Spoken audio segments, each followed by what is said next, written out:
tonight. Arkansans on the ground helping neighbors in Texas as they deal with catastrophic flooding.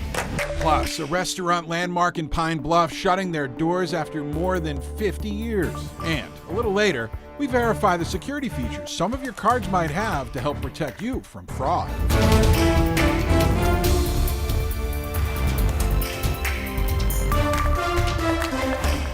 Well, thank you for joining us tonight at 6. I am Rolly Hoyt. Faith has the night off. Some parts of central Arkansas starting the week off wet with a handful of storms rolling through the state. Meteorologist Nathan Scott joins us now. Nathan, I guess this rain sticking around for a couple more days. It'll help us cool off a little, right?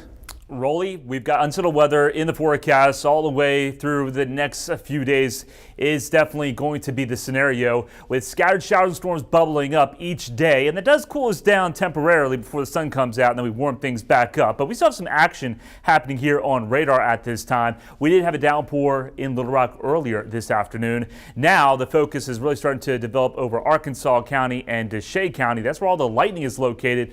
One lone lightning bolt into northwestern areas of Pulaski County, but here you see it's pretty quiet. Just some light rain happening into South Pulaski County, extreme eastern parts of Saline County. There was a storm that popped up right over Lake Maumelle. That is starting to fizzle out, but still producing potential of some showers and thunderstorms approaching Mayflower. Heavy rain lined up here through Arkansas County, Deshay County, so Dumas, Gillette, DeWitt. This is all pushing its way off to the east, but certainly could produce easily 1 to 3 inches of rain before it winds down.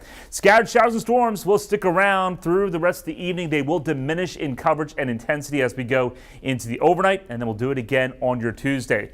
Highs tomorrow, upper 80s to potentially 90 degrees if we see some more sunshine. I'll let you know how long this unsettled weather will stick around and what the weekend looks like coming up. Nathan, thank you. Meanwhile, deadly storms in Texas over the weekend have many people here in Arkansas looking to help. More than 100 people have died. Several more remain missing. And some Arkansans have questions of their own, like, could something like that happen here? A concern based on the painful memories of flash floods that killed 20 people at Albert Pike campgrounds 15 years ago. THV 11's Maya Ellison recaps the day as those damage reports come in. Yeah, really, tonight we're learning at least 90 people, including children, lost their lives in the flooding in Kerrville, Texas. Massive search efforts continue as the nation watches and holds on to hope.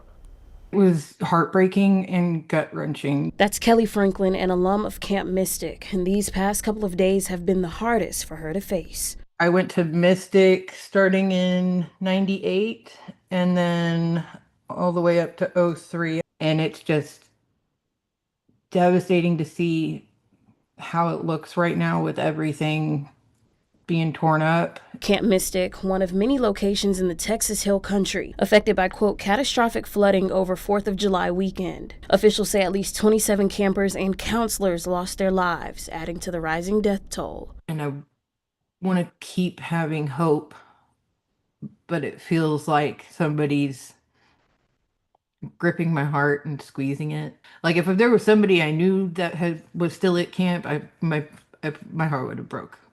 While Franklin's still processing the damage where she once lived, others are stepping up to help. The extent of the damage has been a little surprising. This is kind of one of those once in a lifetime sort of storms in this area. Lance Nutt, director of Sheepdog Impact Assistance, says volunteers are now waiting to bring in supplies where they can, but says the most important thing to do, being hands-on to get things back to normal. We expect to have anywhere from 40 to 60 members on the ground by this weekend. Those efforts also played a huge role after the deadly flood right here in Arkansas 15 years ago. In 2010, flash floods rushed through Albert Pike campground in Montgomery County. 20 people lost their lives. Never underestimate Mother Nature. You just don't know when you're going to get one of those storms that's capable of producing 7 inches of rain in a short amount of time. Jay Townsend with Little Rock Army Corps engineer says because of that, protocols were put in place, ensuring that solutions were in place before another natural disaster. Where you can go on and you can see the water levels before you go. You can say, hey, maybe it's too high to even be camping right now. Townsend tells me while disasters like these are unpredictable and hard to prevent, this one app is just a solution to keep you safe. He tells me a few things you can do at home to be aware, like checking the weather app, pay attention to flood warnings, and most of all, being alert. Maya, thank you. And for more information on how you can access the app and any additional safety tips, you can visit our website, thv11.com. We got a closer look at today's recovery efforts down in Texas, though. Just in the last half hour, officials announcing 104 people have died. Most of those deaths in Kerr County, including 28 children. The sheriff's deputies there still having trouble identifying many of the bodies. And at a nearby Camp Mystic, referred to in Maya's piece, the sheriff's office says at least 10 campers and 1 counselor are still missing. They had about 750 campers there when the storms hit Friday night, and since Friday there have been miraculous stories of survival amid this devastation. I grabbed my wife and we literally jumped in the water, and it swept us down to about 200 feet down that way, and there's a crepe myrtle tree that we grabbed hold of and we waited for rescue. And the risk of more flooding remains high in central Texas. More rain is on the way. President Trump, though, plans to visit the areas hit hard later this week. Back here at home, the deadline to apply for FEMA disaster aid from damage from the March 14th and 15th storms is now just a week away, Monday, July 14th. The aid could help cover fixes for your home, rental, or personal belongings. If you live in Greene, Hot Spring, Independence, Izard, Jackson, Lawrence, Randolph, Sharp, or Stone counties, you may qualify. Students can also apply even if they're not permanent residents of those counties. Apply online, through the FEMA app, or by phone. And with summer in full swing, the 2025 Low-Income Home Energy Assistance Program, LIHEAP, that opened its summer application window today. It helps low-income households cover energy costs to keep homes cool. Applicants must show a valid ID, utility bills, proof of insurance, and Social Security cards and birth dates for everybody in the home. The agencies helping say that the assistance is critical in times of extreme summer temperatures. You see these elderly people who are just burning up, or some of them even health risks, end up in the hospital or worse. And this program has stopped that tremendously. If you're out of work, your former employer can provide an earnings statement. They're supposed to. If your household has no income, you'll need to show how monthly expenses are getting paid. The deadline to apply for LIHEAP is August 29th. Let's go to Jefferson County now, where a longtime restaurant is set to permanently close its doors. After 51 years in business, Colonial Steakhouse in Pine Bluff calling it quits. But as THV11's Brooke Buckner shows us, those memories are going to live on. If these walls could talk. There is no telling what they might tell you. Allison Hall is the owner of Colonial Steakhouse, a place that is more than just a restaurant. I would almost consider it my first home. On average, I probably spend about 60 to 70 hours a week here. And that's one of the reasons she says the time is right to say goodbye. Obviously, the economy has a big part in it, but I think a lot of my decision came from things I was missing out on. But Hall says it wasn't an easy decision. It's bittersweet because I am looking forward to something different. I don't have that all lined out yet by any means. I'm stepping solely out on faith. And whatever comes next, she'll remember this rich piece of history where she spent most of her childhood and followed in her mother's footsteps. She was the fourth owner. And she had been here for 25 years as a server and decided she wasn't quite ready to move on. She didn't want to work for just anybody, and she'd been here for so long and felt an obligation to keep it going, and same with me. But thankfully, she's staying in the area and will keep in touch with her customers, who she calls family.